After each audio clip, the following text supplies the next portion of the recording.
So today is my 23rd birthday. Today's my 23rd birthday, and strangely enough, I haven't been less excited about a birthday. Perhaps it might be because I'm no longer in the age group where you start getting things because you get older.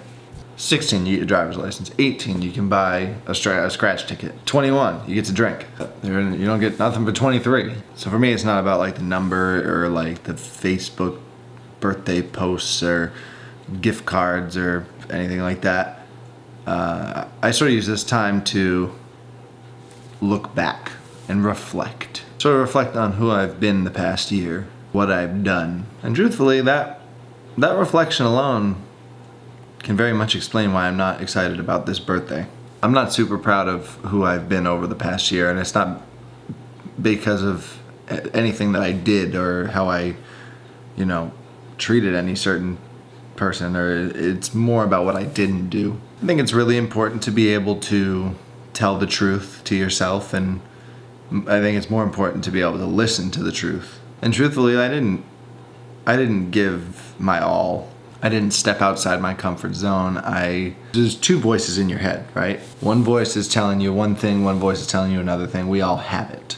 I was listening to the wrong one the whole year. And it wasn't because I didn't know any better. It was a matter of choice. And it's sort of a habit that you fall into. You like, oh, okay, I'll have one piece of cake or whatever. And then it just becomes this whole big thing where now you're living a completely different lifestyle that you shouldn't live. And that carried over into other things because I was skipping out on going out to Disney or stuff that people would normally get excited about just because didn't feel like it. I mean, and furthermore, I have a problem with doing the things that I'm gonna say I'm gonna do. I mean, just look at this YouTube channel. How many times have I said that I'm gonna do X, Y, and Z and then I don't follow through on it? That's a habit as well. Following through on things is something that I have to work on, and that's gonna be the main thing that I'm gonna work on while I'm 23.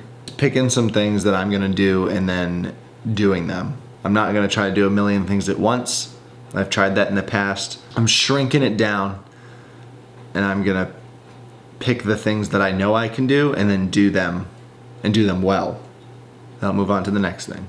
I know that I can help some people and I can do things that I voluntarily chose not to do, and I can be in better shape and I can be better in general, and I just willingly chose not to, and that's not something that I want to keep doing anymore because I feel like I not only wasted my time and energy, but I more importantly wasted the time and energy of people that I care about. So yeah, I'm just not proud of the fact that I know that I can hit a certain bar and I've willingly chosen to fall below that bar. It's not who I am at my core, but it's just a habit that I fell into. And this is honestly why I don't want to be celebrated for my birthday. I just kind of want to get on to 23, if that makes any sense. Like, I'm good with 22.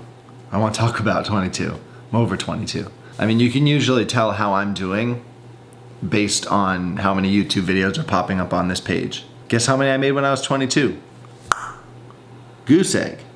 0. I mean, granted, I made videos elsewhere, but here, for some reason, doing this is more of a tip of an iceberg than a foundation level sort of thing, which I think is sort of backwards. Like, I think this is what gets me out of the house. This is what gets me going. This is the shit that I used to live for. Now I couldn't give a shit less. And I don't think that's anything but just falling out of habits and forcing myself to do something and not letting myself get into that mindset where I'm like rationalizing it, like, okay, well, if I don't make a video this week, it's not really that big of a deal. I'll just make one next week and then I'll just get back on track then. It's like, no, that never happens. Never. And I'm not here to beat myself up or like tell a sob story.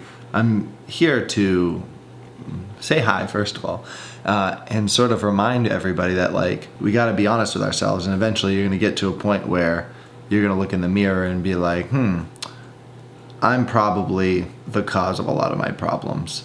I could probably fix this. And that's what I'm doing right now. And I'm not broken, and I'm not unhappy, and I'm not depressed, and I don't have anxiety like I used to.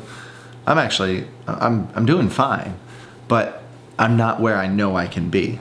If that was a matter of other circumstances like my health or things that I can't control, then that would be one thing, but it's a matter of my control. I chose to put myself below the bar. Sort of self-reflecting and looking back at yourself isn't just about like analyzing yourself. It's also taking inventory of the things that you are grateful for, which is something that I don't do nearly often enough, and I kick myself all the time for not practicing thinking about what I'm grateful for.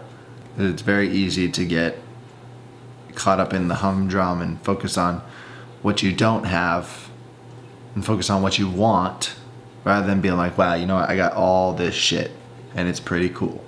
So this morning before Shayna went to work, she said, I want 23 things. I want to hear 23 things that you're grateful for. And so per her request, I will now roll I will now roll the credits, and you will see 23 things that I'm grateful for. And this isn't in any order at all. These are just things that I thought of, and I just numbered a page and did it. And I'm sure I'm forgetting a million other things as well, but I wrote this at like 5 a.m., so it is what it is. Okay, all right, cool.